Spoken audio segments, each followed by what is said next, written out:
but I really didn't understand how big these structures are. I mean, you're talking about Empire State Building sitting in the water.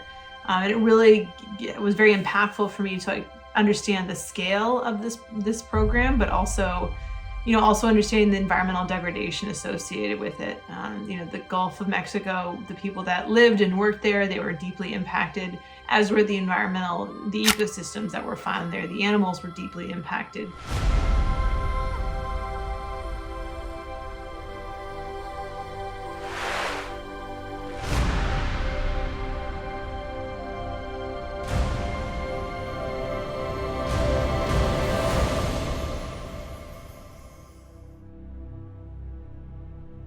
I'm Emily Hazelwood, and I'm a co-founder of Blue Latitudes. I'm Amber Sparks. I am also co-founder of Blue Latitudes.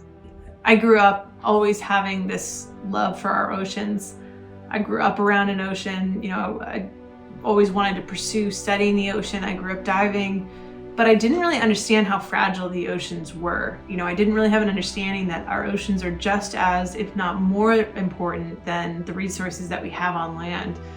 Every other breath we take is generated from the ocean. And I think, my passion for protecting the ocean has come from how do you protect something you love, especially something that's so fragile. And I think we're really at a interesting precipice right now where there's a lot of momentum moving towards how do we, reinvigorate a blue economy and how do we protect our oceans. And I think it's really exciting to be in this space. So for me, my passion really comes from, it's something that I've always loved, but it's something that I've recognized as fragile, and it's something I feel very driven to protect because I know how much it supports me in my day-to-day life.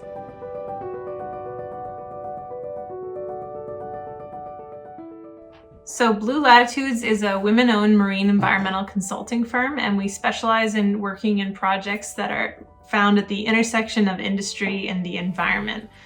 And more particularly, what that means is we work on converting offshore oil and gas platforms into artificial reefs. And at Scripps Institution of Oceanography, that's where Emily and I met, and we were both doing our master's degree. And as Emily mentioned, from that time at Scripps, our company has grown, and we've also taken on new challenges in the nonprofit space by forming the Blue Latitudes Foundation. Our foundation is centered around research, education, and outreach, where we find offshore energy or offshore industry impacting the environment, but doesn't necessarily have a negative impact. There could be opportunities to work together to preserve and protect our oceans. So those are the areas that we really look into and research as part of our foundation. When I got out of undergraduate, I had an opportunity to work on the BP oil spill as a field tech, and we were doing water sampling and biota sampling. And during that time, BP had hired many of the fishermen that weren't able to fish in the Gulf to be driving our sampling boats. And that's when I would hear about how they couldn't wait to go out on the weekends to go fishing on these offshore platforms. And that's the first time I heard about how these platforms, yes, they can be responsible for oil spills, but they can also be these productive, thriving reefs that are contributing to the health of the ecosystems in the Gulf of Mexico.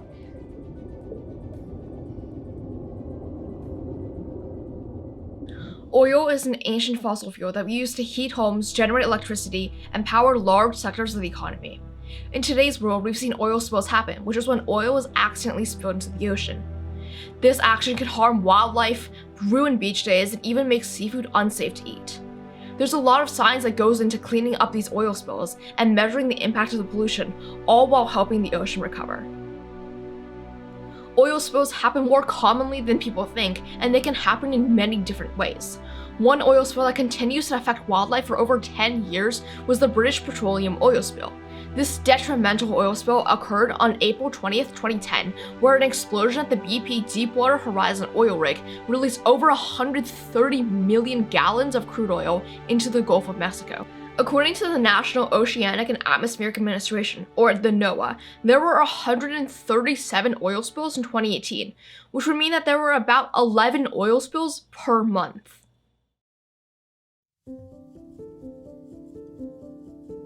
rigs to reefs conversion is something that can occur at the end of the useful life of an oil and gas platform.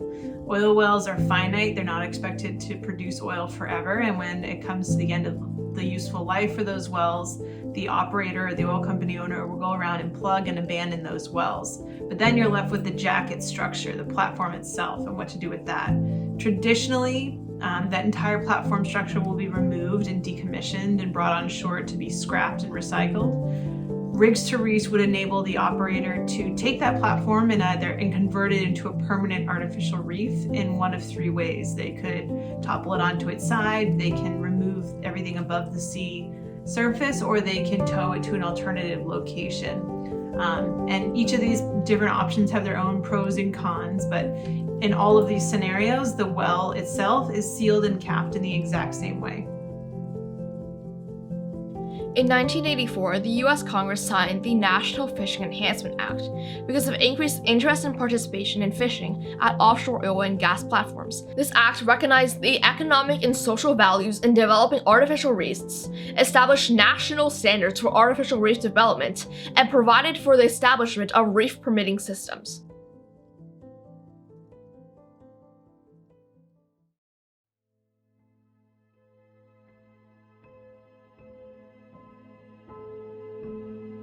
So many people are anti-rigs to reef or on edge about rigs to reef because an oil company has the liability to completely remove a structure that they've placed offshore. So once that oil well has dried up, they've committed to completely removing it and restoring the seafloor back to its original condition.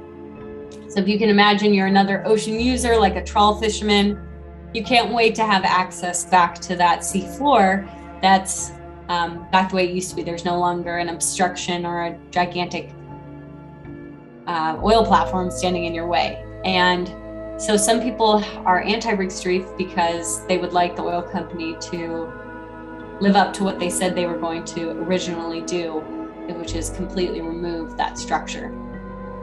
There's also some discussion that the ecosystems that develop on these structures are not being developed to meet any specific ecosystem need. So normally an artificial reef will be designated, permitted, and created based off of an ecosystem need. But these platforms were placed to produce oil, not to meet an ecosystem need. And therefore, some can take the argument that because they're not purposefully set to meet an ecosystem need, that the ecosystems that have developed there are more opportunistic rather than truly valuable to the local ecosystems. So that could be another reason why people might be anti-rigs to reef. Another could be that a lot of people just associate offshore oil and gas with an oil spill. And so without having any knowledge on the pros and cons of the program, it's easy to just first thing to jump to is that, oh, well, of course I want all the oil infrastructure to be gone because I don't want there to be a future oil spill. And that's where our work is so important, is coming in and educating people about these issues surrounding rigs to reef and using powerful imagery and meaningful messages to talk to the public about what it truly means to reef a structure. Our oceans cover more than 70% of the Earth and are home to over 228,000 known species. The oceans influence weather on local to global scales, while changes in climate can fundamentally alter many properties of the oceans. Climate change is a dominant issue in our world in the present day, and we can understand that educating the public about this issue is a large priority. Blue Latitudes is an organization that is not only committed to the rigs to reef programs, as well as many others, but also towards educating today's population about the current issues regarding our oceans. So we have absolutely seen education as a powerful tool to change the tide of public perception around reefing offshore platforms. A great example of this would be with the Sierra Club, which is a traditionally anti-oil, anti-rigs to reef, purely from the basis that they're in a very large organization, environmental organization that is anti any oil and gas operations because of the detrimental impacts that a potential spill could have.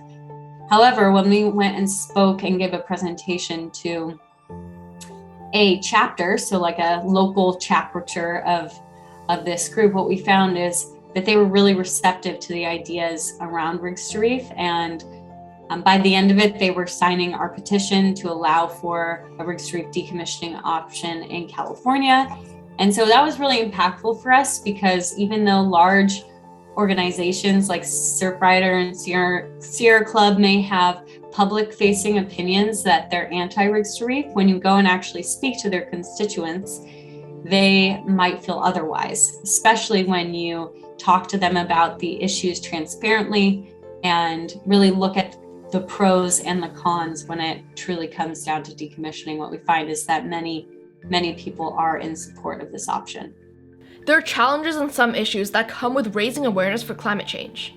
The first reason is that acting on climate change represents a balance between understanding the short-term and long-term benefits. In many cases, this is the hardest trade-off for people to make.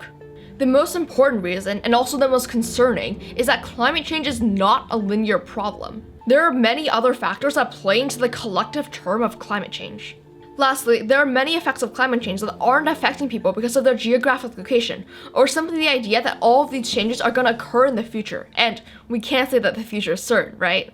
I think when you work on an issue like this on a day-to-day basis, one, yes, definitely there are days where it just feels impossible. There are days where it's like, this is just never going to happen in California.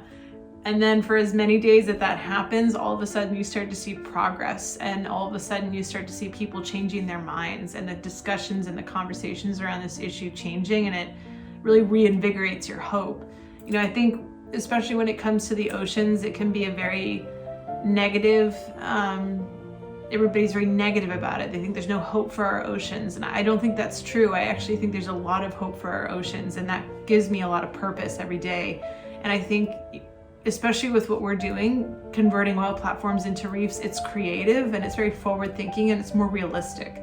You know, of course, I'd love the oceans to look the way they looked 3,000 years ago. That would be amazing. I'd love to see that, but that's not the reality. We're using our oceans not just for petroleum production, but for aquaculture, for offshore wind, you know, for our beaches, for fishing. There's so many reasons we use our oceans that they won't look the way they do without being touched.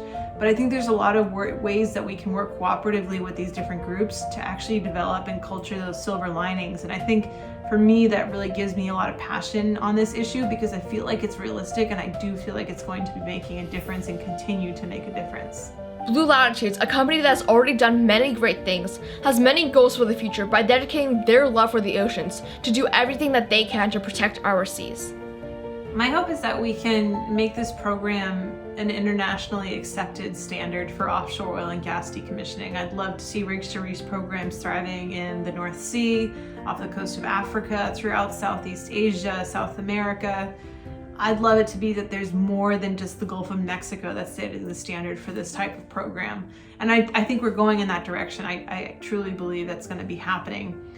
Along in that same vein, I'd like to see the development of offshore wind also take into consideration siting and planning and designing these structures to foster marine life. So along that same vein of we're going to continue to use our oceans, how can we do so in a way that's win-win? If we can design these wind farms to be producing marine life, it will not only encourage the development of offshore wind, but also help prolong fisheries and produce more commercially viable species. So that's where I'd like to see this company grow and this program grow.